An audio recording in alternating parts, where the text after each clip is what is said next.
Wait, if I do this video, am I gonna become a part of the Phoebe Bridgers multiverse? I would love that. Guys, welcome back to my channel. I know it's been a little bit. Sorry, don't hate me.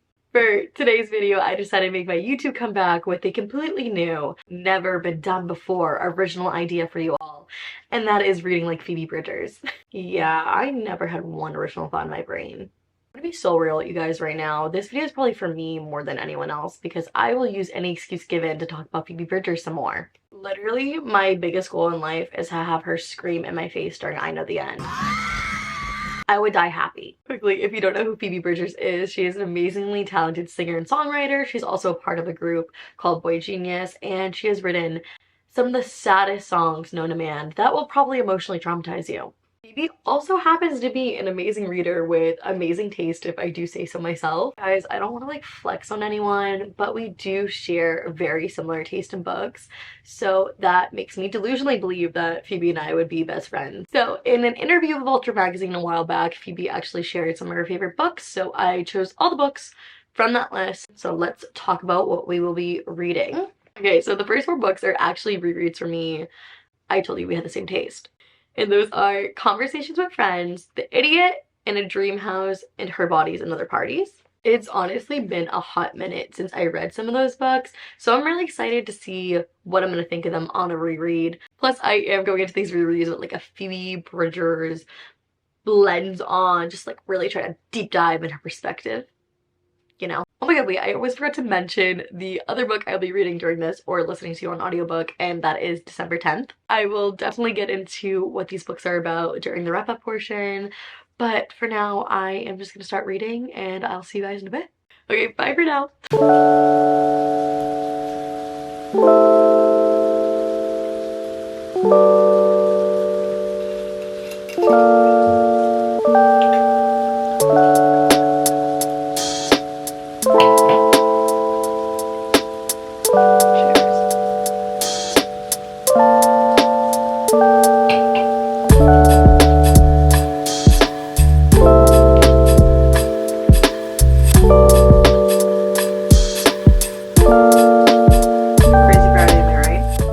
Okay guys, I'm back in my spot. It is a while later and I forgot how messy this book was. Like, it's messy. I also completely forgot the chapter where Melissa writes Frances a letter.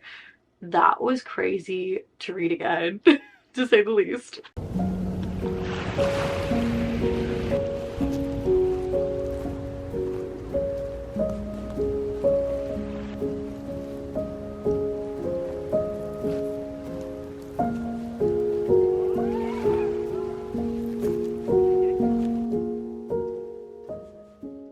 Guys, do you like my Phoebe merch? Wait, you're not ready. Ready? You see? You see? Guys, I finally did it. It took me way longer than I thought it was gonna, but I finally read all of Phoebe Bridgers' favorite books, and I'm ready to talk about it.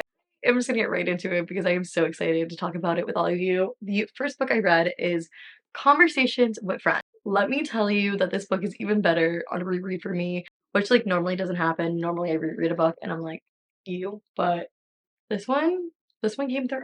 This book essentially centers around these four people that happen to find themselves in this very messy and rather complicated relationship dynamic group thing going on. So pretty much our main character Frances and her best friend slash ex-girlfriend Bobby find themselves in a friendship with this older married couple. And now that I'm hearing myself saying it, I'm making them sound decrepit. They're like literally in their 30s. They become rather obsessed with them separately, and eventually Frances starts to develop feelings for the married man, Nick. My favorite thing about this book and Sally's writing in general is everything just feels so raw and real. Don't get me wrong, these characters can be rather insufferable at times, but like, so are real people, you know? I feel like the things that go on in this book are very lived through emotions and experiences that many people relate to, and I feel like if you read this book you can find yourself in at least one of these four characters, and I feel like that relatability is why Phoebe and so many others love this book. So I got all these books mainly from this Vulture magazine interview Phoebe did, and on this book she stated, "Not a deep cut, I know, but this book deeply affected me last year. It made me feel like my life experiences is completely unoriginal and reaffirmed that I wish I was Irish." I feel like this raw relatability this book has is also the same as her music and her lyrics do, and I think that's why people are so drawn to her music. Phoebe and Sally's writing just has a way of showing your darkest emotions and thoughts and experiences you thought were wholly your own and just putting them out there and being like, oh, I guess we're all really living the same lives at this point. Also, really quickly, I feel like it would be a crime if I did not compare this book to Moonsong. I know everyone does, but the comparisons are insane. I'm not even joking. If you didn't want to read this book, but you wanted to know the relationship dynamic between Francis and Nick, just listen to Moonsong. It is them. Because when Phoebe says, "Because you're sick and you're married and you might be dying, but you're holding me like water in your hands," and I rest my case. I'm gonna have to give this book 5 ghosts on this reread. Like, I cannot. I have to stay true to my roots and be Sally Rooney trash, so sorry.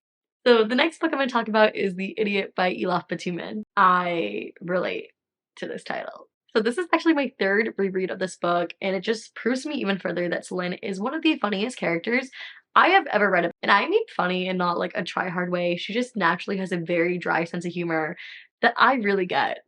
So this book takes place during the 90s, where we follow Celine, who is the daughter of a Turkish immigrant, and it is her first year attending Harvard. But at its core, Phoebe does describe this book best. So in the same Vulture interview, Phoebe said, "Don't judge a book by its plot, the story of a girl who has a crush at school, but the writing is better than Salinger."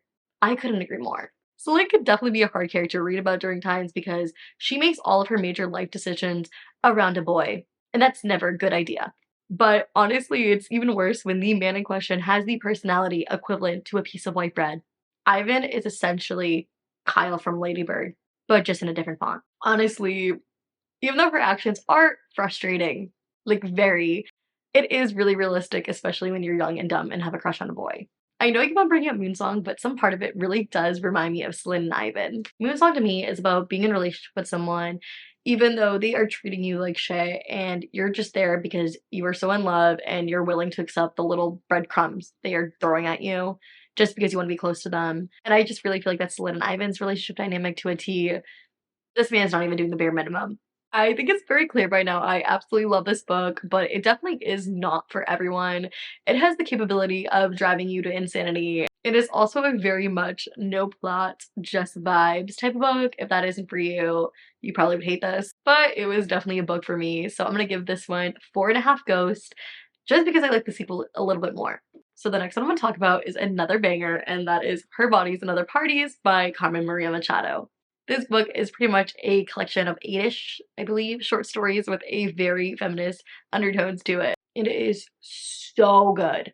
Like, so good.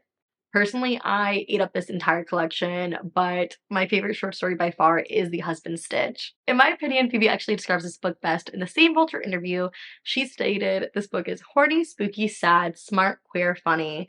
Maybe my favorite book of all time." She's not wrong. If any of those keywords interest you, this is definitely the book for you. This collection of short stories just really dives into the trauma of what it is like being a woman and how others always feel entitlement over your body or your thoughts. I can't even explain to you, but I just feel like this book and Carmen's writing in general is so Phoebe coded. I just feel like there's a lot of common themes and motifs in this book that are really prevalent in Phoebe songs. I truly understand why Phoebe loves this one, and I feel like if you love Phoebe, it's pretty much guaranteed you will love this book. So I am gonna rate this one 4.5 ghosts. I don't think that's any surprise. I loved it. It's amazing. Go read it. Okay, so the next book I'm going to talk about is another one from Carmen, and that is In the Dream House. This is the only book I read that actually wasn't in the Vulture interview, but she did take a really adorable photo of this book with her pug next to it. So I'm just going to assume she loved it. Guys, I loved this book so much, and now that I'm hearing myself say that out loud, that sounds really fucked up. Okay, wait, let me rewind and try that again, because that did not come out right. I hated the content of this book, and what Carmen had to go through is absolutely disgusting and vile, and no one should have to go through that. But I really do love Carmen's writing and the conversations she's able to bring up. And of course, by the way, she's able to help so many people by voicing and sharing her story. I just realized I didn't even say what this is about. It is a memoir that follows a point of Carmen's life where she was in a same-sex abusive relationship. I have never read a memoir before that read quite like this one. It almost feels like fiction. Carmen actually uses classic horror motifs and tropes and puts them into her writing in a way that showcases like different stages within this abusive relationship. While reading this book, I could not help but think of Phoebe's song Motion Sickness. If you don't know what the song Motion Sickness is about, it pretty much is about a relationship Phoebe had with an older man that was kind of abusive. Right, count your days. This is definitely a song I wish Carmen was able to listen to during this point in her life because I feel like it would just help her so much and show you are not alone. So I personally don't rate memoirs just because I feel like it's a little weird to like rate someone's life experiences. But I definitely did love this book and it was my favorite book out of all the ones I read. So okay, finally the last book I'm gonna be talking about today is 10th of December. I didn't like it. I'm sorry, Phoebe. Like, she cares what I think, but it just wasn't for me. So this book is actually another collection of short stories, but this one just like didn't do it for me. So let me tell you what Phoebe said about this book. She said, the kind of book you finish and walk around in a weird fog for a couple of days. The coolest thing to me about George Saunders is his ability to create wildly different characters and make you empathize with each one. As someone who writes pretty much exclusively from my own perspective, this is a mysterious gift. While reading it, I was in a weird fog because I didn't get it. For me, I have to like the characters or like enjoy reading about the characters for me to like get invested in something. And just nothing was clicking. Nothing was going on up here. Like, honestly, I think my biggest issue with this book was I was reading banger after banger after banger. And when I finally did get to this book, I just like didn't connect, didn't care, didn't click. Honestly, I don't even know what this says about Phoebe because the other books I understood, I felt like I've seen her. And then with this one, it just, I don't know what happened. I think I'm gonna rate this one like 3 ghost. It wasn't the best thing I ever read, but it wasn't the worst. Okay, so those are all the books I read for this video, and I feel like I've learned so much more about Phoebe. After reading these books, I conclude that Phoebe is just a girl living her life with a lot of emotions, just trying to figure out what's gonna happen next. Aren't we all? Honestly, Phoebe has amazing taste. I don't think I would expect anything less from her. The books in this video were way better than the books I read for Maddie's video. Again, not shocked. Okay, so that is it for today's video. I hope you guys liked it. I learned some more things about Phoebe.